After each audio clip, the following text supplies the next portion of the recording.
Chapter 1787, Who Really Did It? After hearing Gao Changkong's words, Emperor Indra lowered his eyes and pondered for a moment before staring at him. You seem to have something else you want to say, right?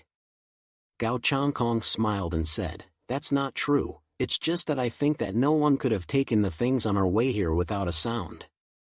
It was a pity that his reincarnation theory ability was only capable of projecting the future, but not the past, otherwise he would have been able to use his ability to see what had happened. Emperor Indra laughed, Garuda, in front of me, if you have anything to say, just say it. Gao Changkong met the gazes of the crowd and said with a deep smile, I don't know if you guys have forgotten that there was a time when our attention wasn't completely focused on that chest. Fearless Sky pondered while listening to Gao Changkong's words. Suddenly, he raised his head and said, You mean, after we reached Samaran City? From the beginning of the battle with the Mechanical Legion, everyone's spirits were taut. But when they arrived at Samaran City, they subconsciously relaxed a bit. After all, the risk of being attacked should be eliminated at the human camp. At that time, the Fremon's mutants came to receive them again, and everyone's attention went to the mutants led by Praja. Only at that time did their attention to that chest drop. Gao Changkong coughed lightly, This is just a guess on my part. If there was any time along the way when the chest could have been moved, it was very likely when we reached the city. And, he looked to Emperor Indra, the Fremons are very interested in what's in the chest, aren't they? The scene was in an uproar, and everyone had either shocked or angry looks inside their eyes. This was because Gao Changkong's analysis was indeed very reasonable. In Samaran City, it was Fremon's territory. Moreover, the strongest people of the entire Fremons were concentrated here, and among them, there could be mutants with special abilities that could steal the source without them being able to notice. This was completely doable. Did the Fremons do this? This can't be right. We've come over to do them a favor, wouldn't it be too much if they really did it? That's not easy to say. The Fremons do things in a style that can't be deduced with common sense. The crowd whispered, then quietly went to look at Emperor Indra's face. Emperor Indra's face could not be seen, as a superior he was better at hiding his true emotions. But Gao Changkong's words did cause a deep suspicion to arise within him. Because this was indeed a very big possibility. But would the Fremons really dare to do something like stealing the trophies of the reinforcements at a time like this? Garuda, the suggestion you made is very interesting. Aside from this possibility, are there any other thoughts to say? Emperor Indra asked. Gao Changkong shook his head. Other possibilities would be beyond my understanding. For example, let's say that it was a mechanical civilization that used some kind of special and powerful ability to steal something. However, Fremons didn't hear about losing the energy source captured on his side with Chaos. Hearing the name of Chaos, Emperor Indra's brows couldn't help but furrow. The forces that are in Fremon's territory today, aside from Fremon's forces, there is also Chaos Team. This matter, could it be related to him? Gao Changkong's heart had originally had its suspicions as well. After all, with Zhang Yi's kind of old sixth character, it wouldn't be surprising for him to do anything. It was just that there was no need for him to be so dedicated to Brahma. Anyway, even if this energy source fell into the hands of Emperor Indra, the final benefits would have nothing to do with him. There was no need to offend Zhang Yi because of it. However, he still kindly suggested, we can check the distance between the Chaos Team and our side at that time. If they were nearby, they are indeed suspected of committing the crime.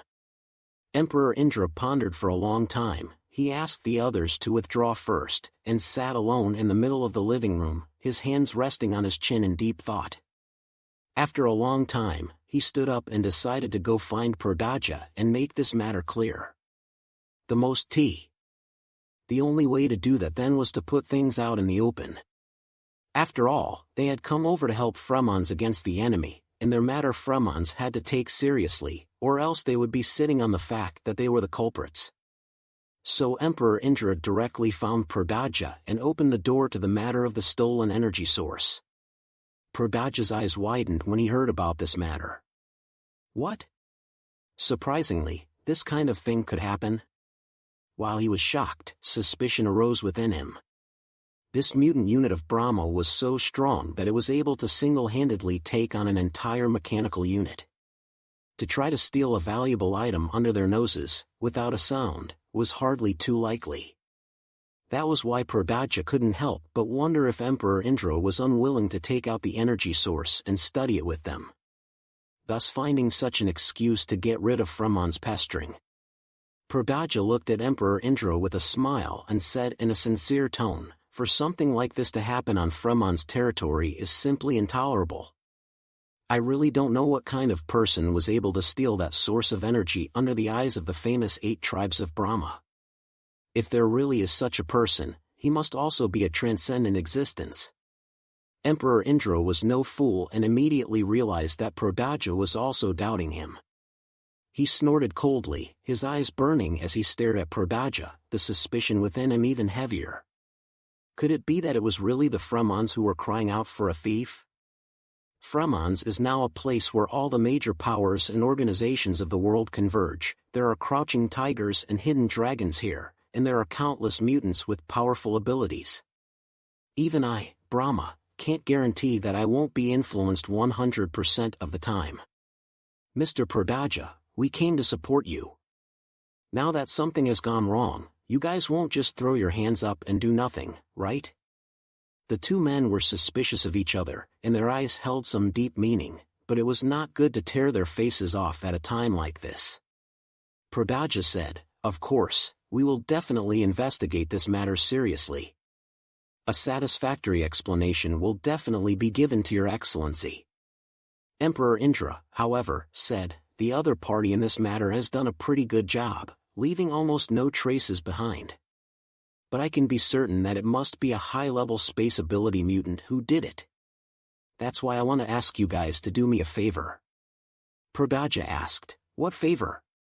Emperor Indra said, "I want to know the trajectory of the Chaos Team's travels in the time after we came to Fremons and before we reached Samaran City." A strange color flashed in Praja's eyes. "Are you suspecting that Chaos and the others stole your energy source?" Emperor Indra nodded. "As the world's top space ability user, I have enough reason to suspect them. Whether it was them who moved or not, it's easy to make a judgment just by accessing their course of action. This should not be difficult for you guys." It was indeed not a hypnosis. Praja's mind was also pondering. Was it the Brahma's mutants who were shouting about thieves, or was it true that something had been stolen by Chaos people? But fundamentally, it was hard for both sides to trust each other. For both the Fremons and the Brahma had a less than stellar reputation when it came to credibility.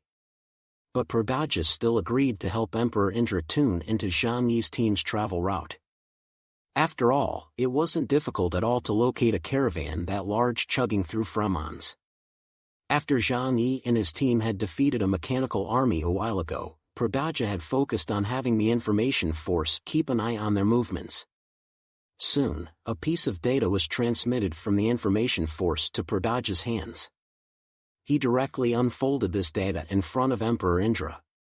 Above Fremon's map, a red and a blue line were clearly displayed in front of the duo.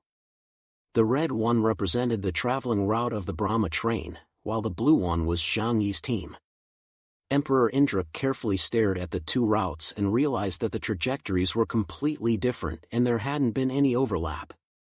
This did not surprise him, as they did not meet on the way either. Praja rested his chin on the datagram and pointed at it. "It looks like you haven't had any contact. The two routes are completely different, and even the closest points are separated by more than 100 kilometers. Emperor Indra's brows furrowed furiously. "That time was when we were at war with the Mechanical Legion." "That means they knew we were at war with the Mechanical Legion." Praja said, "That doesn't mean anything. A war of that scale, even if it's separated by a few hundred kilometers, as long as one has a complete system of reconnaissance systems, they will be able to sense it." He reached out to zoom in on Zhang Yi's team's travel route, and they only stayed in that neighborhood for less than 2 minutes. Time point. Was shortly after you guys just finished fighting. Praja glanced at Emperor Indra.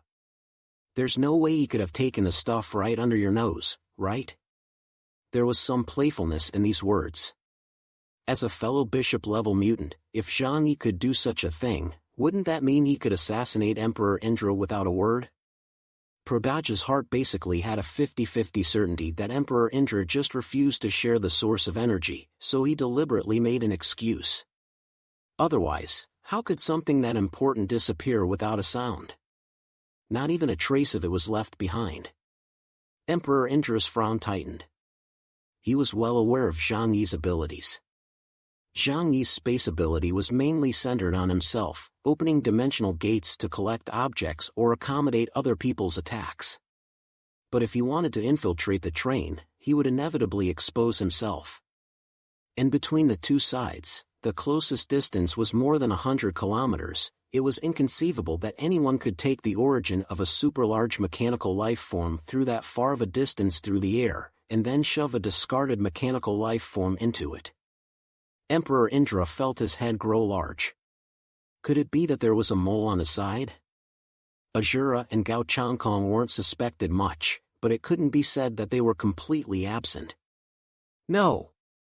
It shouldn't be like this. Emperor Indra knitted his brow as he took a deep look at Praja, eventually becoming almost certain in his heart that this matter could not be unrelated to the Fremons.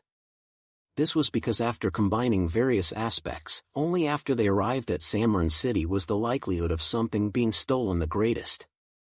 At that time, the distance between the Fremons' mutant troops and them was less than 5 meters at the closest. It was likely that the greeting troops had mutants with space displacement abilities inside them that did it. The more Emperor Indra thought about it, the more furious he became in his heart. He stared at Praja and his tone became icy. Mr. Praja, no matter what, the item was lost in your place. I hope you guys can give me a reasonable explanation. Don't let those of us who have traveled thousands of miles to come to your aid feel chilled. Praja froze for a moment, and then also became angry. You're so damn stingy yourself, refusing to bring something out for everyone to study together, and you're still relying on us here? Fremons himself only holds one source in his hands. What's the matter? Let us pass it on to you. We will investigate this matter with all our might. However, I also hope that Your Excellency Emperor Indra will go back and think about whether or not there might be a problem within you.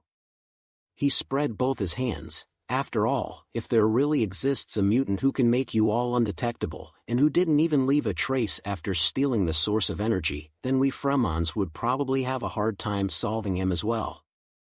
Mockery was implied in Praja's words. It was saying, you're obviously acting on your own, so why are you pretending with me? Who would believe that a world-famous great prophet, a bishop-level powerhouse would let people fool him? Not too long ago, they sent their engineering unit over to recover the mechanical life forms and ended up with nothing. Praja had blamed Brahma for that incident, believing that he had been tricked by them, and he had not yet lost his anger over this matter. The two of them stared at each other, both of their eyes contained strong suspicion, dark tides surging. Each felt that this matter was the other's doing. Emperor Indra raised the corners of his mouth, revealing morose white teeth. Good. We will also conduct an internal investigation into this matter. No matter who it is that dares to steal our trophies, once I find them, it definitely won't end that easily. After Emperor Indra finished speaking, he waved his sleeves and left. He was extremely angry and vowed to find the person who stole the energy source. And just at this time, his subordinates came to report and told Praja that chaos from Huashu Kingdom had also arrived at Samran City. Praja narrowed his eyes slightly. His impression of Zhang Yi could not be considered good, but he could not say it was bad either. It was only in the world of children that good and bad were categorized, and in the world of adults, friends or enemies were divided according to interests. So even though Zhang Yi had refuted his face before, but the arrival of such a powerful mutant would become a powerful aid for their Fremons, Praja still changed into a smiling face and personally went over to greet him.